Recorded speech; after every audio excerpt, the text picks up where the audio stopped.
DC star chef Jose Andres. As if his nonprofit World Central Kitchen wasn't doing enough, now the group is making the connection between people who need meals and restaurant workers who need to earn a living. Here's Lorenzo Hall.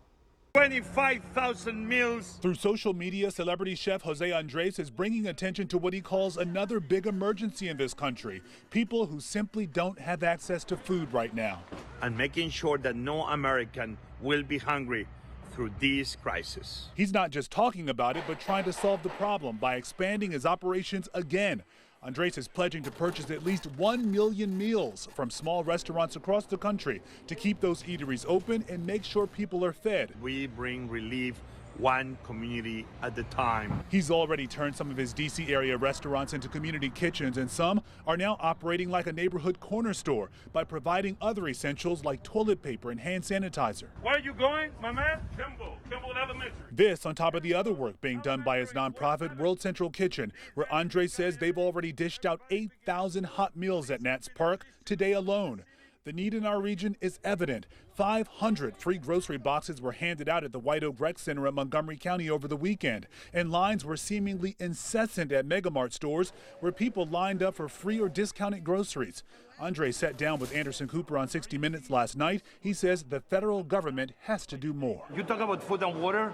People don't want a solution 1 week from now, 1 month from now. The solution has to be now. Meanwhile, Andre says you can chip in as well. The average meal costs about $10. If you can help, we have a link on our website. In the district, I'm Lorenzo Hall, WUSA 9.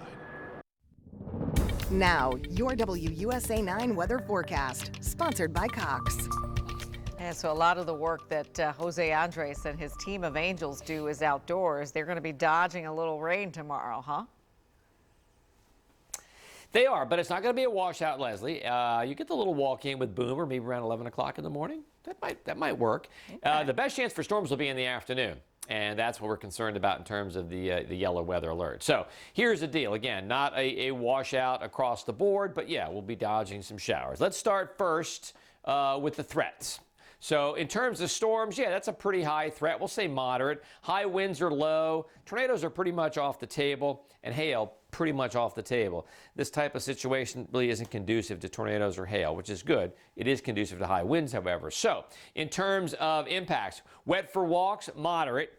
But again, you'll be able to have time to walk before the showers and after the showers and storms. Flooding, don't see that. Falling trees, power outages, just a slight chance. Low, maybe isolated power outages. Don't see anything widespread tomorrow with a solid line of storms. And again, we talked about this a few minutes ago. I mean, to start Tuesday, we have sunshine and temperatures in the 40s. Clouds come back, a few showers develop by mid-morning, especially out to the west, but you probably have until 10 o'clock if you're in the metro to take a quick walk or run in the morning before the line of showers develop. This is around lunchtime. Now, notice to the north of Gaithersburg, that little fleck of yellow.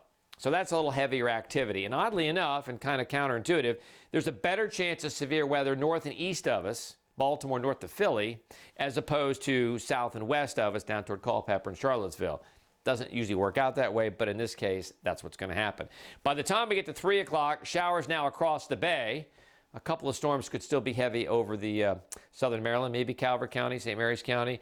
And then by 6 o'clock, they're pretty much gone. They're about to cross over the bay and out toward the Delmarva. We've already cleared now, really, for most of the metro with temperatures in the upper 50s pretty much across the board. So, again, yellow weather alert, not a washout. Morning showers, a break, early afternoon storms, and they get out of here. Chilly again on Wednesday, but sunny.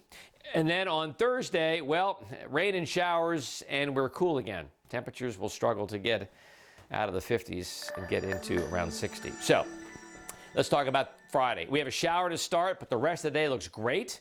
Sunday, yeah, Saturday we have some afternoon storms, but the first part of the day is fine. Sunday, a few showers, but again, not a washout. Hey, at least we're in the upper 60s Friday, Saturday, Sunday. A chance for some cold rain or showers next Monday with highs still, again, around 60. I think we're paying for our warm March, don't you? We'll be right back after this. Hi. It's not much. 1 syllable, 2 letters.